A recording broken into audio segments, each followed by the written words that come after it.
tell me I'm fine. आधुनिक हिंदी काव्यधारा के पंक्ति में सबसे अग्रगण्य कवि हैं श्री सुमित्रानंदन पंत जी। आज मैं उनकी कविता ये धरती कितना देती है, तो बहुत प्रसिद्ध कविता है, उसके ऊपर कुछ विचार विमर्श करना चाहूँगी। सबसे पहले तो इस कविता में कवि ने धरती माता के उदार स्वभाव का वर्णन किया है और उससे भी बढ़कर उसके बाद उसने मानव प्रकृति के अन्य पहलुओं पर परत दर परत प्रकाश डाला है। सबसे पहले तो उसने ये कहा है, ये दिखाया है कि मानव हमेशा कुछ भी धन दौलत या कुछ भी पाने के लिए हमेशा आसान रास्ते ढूंढता है सबसे, और उससे ये नहीं देखता कि जो सामने वाला है उससे उसका अपमान हो रहा है या क्या है। तो उसने ये दिखाया है कि उसमें एक व्यक्ति ने, कवि ने इसमें इस कविता को आत्मकथात्मक शैली में तो लिखा है, लेकिन उसने एक साधारण मानव के स्वभाव को दर्शाया है। तो उस मानव ने धरती के अंदर लोभवश उसने पैसे बो दिए, ये सोच कर कि उसमें कलदार फसलें निकलेंगी, बहुत जल्द वो मोटा सेठ बन जाएगा और बैठे बिठाए इतने पैसों का वो मालिक बन जाएगा। लेकिन धरती माता अपने बच्चों से परिश्रम चाहती है। वो धरती माता चाहती है कि उसके बच्चे परिश्रम करें, एक जो भी उनको मिले उसका मूल्य उनको समझ में आए। तो इसलिए वो धरती माता, धरती के सीने से कुछ नहीं निकलता। तो मानव हताश होकर माता को बंजर कहता उसे माता है और फिर उसे बंजर भी बताता है। भला माता कैसे बंजर हो सकती है? तो वो उसके बाद वो उस घटना को भूल जाता है और फिर एक और अन्य मानव जो ज़रा प्राउड है, वो धरती के सीने में कभी ऐसे ही उसके पास जो सेम के बीज थे उनको एक दिन, बस ज़्यादा परिश्रम भी नहीं किया उसने, जस्ट सिर्फ उंगली से हटाकर, कुछ थोड़ी मिट्टी हटाकर वो दाने उसके अंदर बो दिए उसने, और वो उस बात को भूल भी गया। लेकिन माता अपनी संतान के परिश्रम को भला कैसे भूल सकती थी? उसे तो उसका फल देना ही था। तो उसने क्या किया, उस जो बीज थे उनको अंकुरित किया।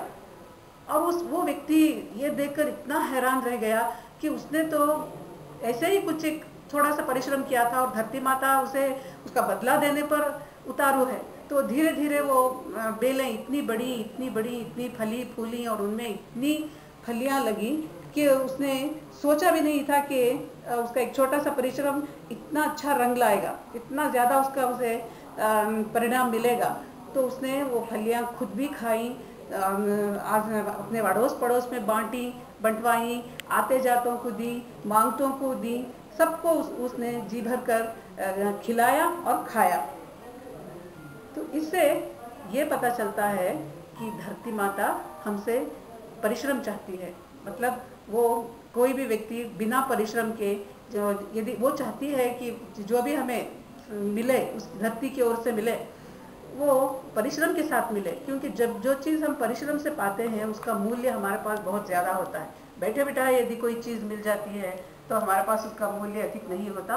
और एक बात, हम सच्चे मन से परिश्रम करते हैं, धरती उसका परिणाम अवश्य देती है और हमारी आशाओं से भी बढ़कर देती है।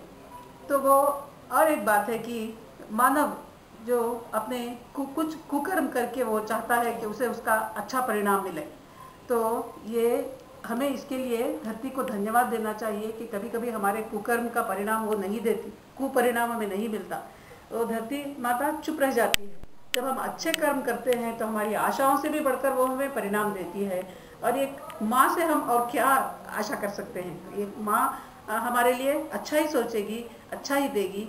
तो इस तरह हमें अलग अलग मोड़ पर, जीवन के एक एक मोड़ पर अलग अलग सीख देती है और हमेशा हमारा सुधार करती रहती है और हमारा नुकसान वो कभी नहीं करती। तो ये धरती कितना देती है, लेखक ने शीर्षक में ही कह दिया है।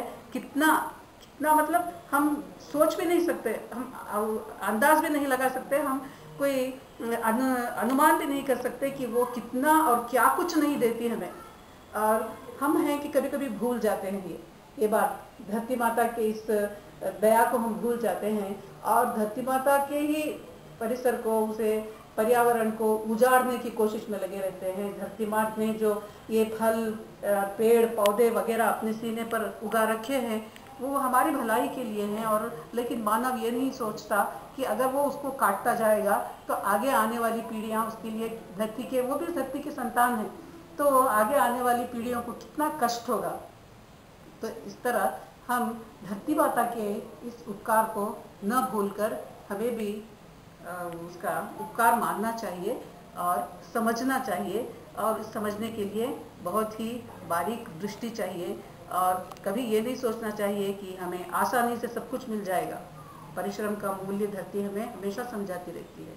यही लेखक ने ये और इससे भी अधिक बहुत ही गहरे, इसमें गहरा अर्थ छिपा हुआ है इस कविता में, और इस कविता के द्वारा कवि ने मानव को यही संदेश दिया है।